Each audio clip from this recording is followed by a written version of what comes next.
moom il s'attendait à ce que peut-être ñu am ay mesures yu ñu xam dañ koy teg kooku mu yeewu suba alors que jàpp na waa ji bu ñu tëj ko ci kaso bi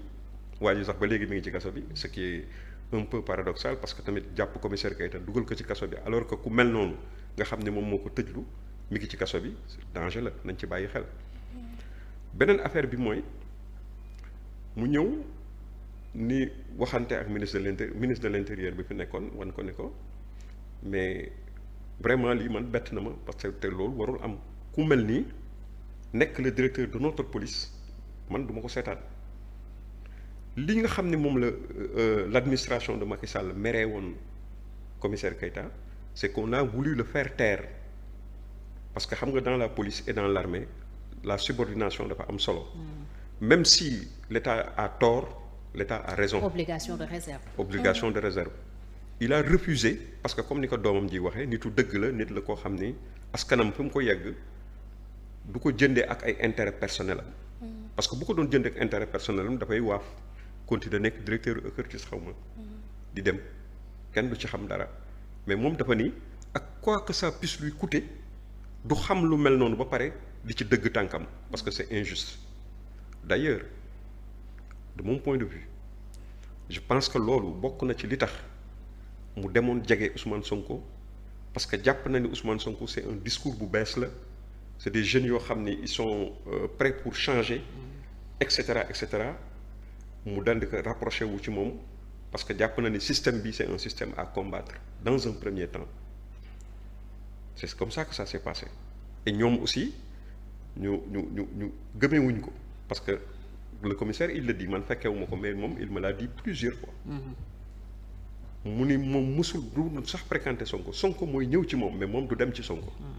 toog na ñëw fekk na ko këram gole plusieurs fois waxtaan ak moom ànd ak moom ci ay réunion booba Pastef sax amagul booba cercle d'études rek moo amul mais li nga xam ne à la décharge du commissaire Keita li tax mu rompre ak Sonko c'est que encore une fois le commissaire Keita a mis le Sénégal au-dessus de sa propre personne. Parce que quelle que soit la contradiction bu mu am ak le régime l'administration de Macky Sall très vite par des trucs yoo xam ne moom il l'a dit il s'est rendu compte que ces gens-là en réalité ils ne cristallisent pas les intérêts supérieurs du Sénégal mais qui sont des dangers pour ce pays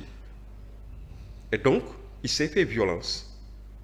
delluwaat ginnaaw ci lu nga xam ne moom la jël boppam teg ci ginnaaw jël Sénégal teg ci kanam ni Macky Sall kat boo ko doon juger pour l'essentiel moo tane ñi fi nekk il faut que ñu jàppale ko parce que développement réew noonu la génération bu nekk daf ciy impacté. Aujourd'hui tout ne peut être parfait Macky Sall lui-même savait que il n'était pas parfait il l'a dit à plusieurs reprises aucune œuvre humaine n'est parfaite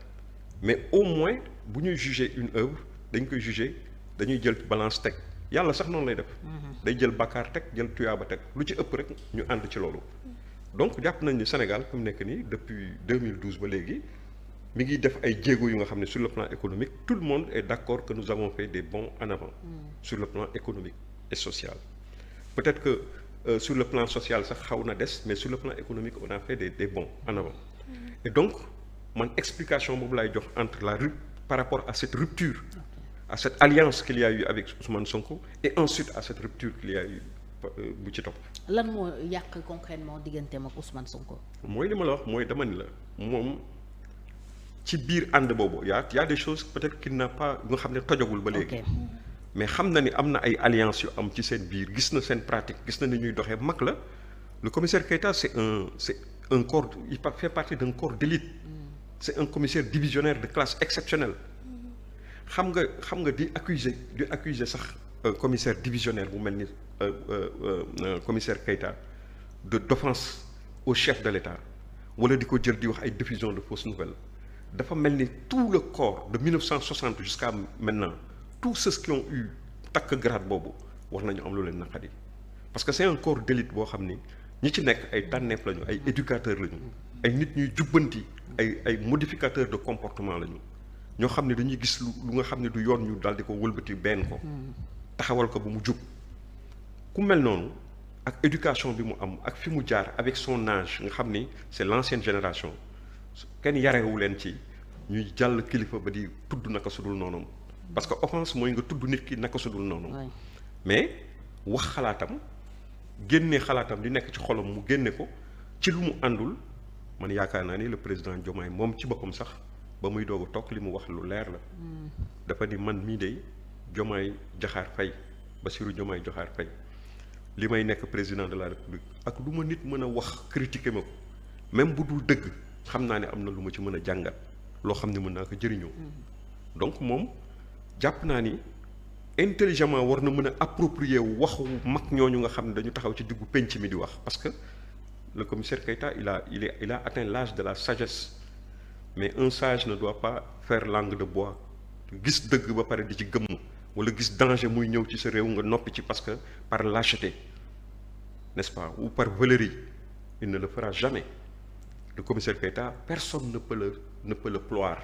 damm ko wala nga changer waxam mën nga ko tëj dugal ko ci biir kaso mais la muy xalaat ak na mu mel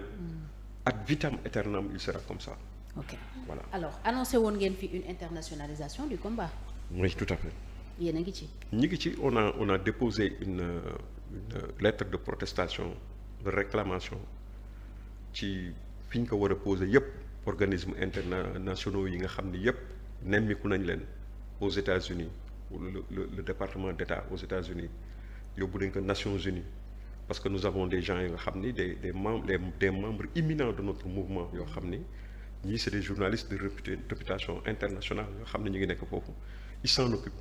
Au niveau de Genève aussi nit ñi tamit temps yi ñu ngi waaj a organiser benn affaire bu nga xam ni marche de protestation au niveau devant le siège des Nations Unies. Donc vraiment ñu ngi ci bu baax a baax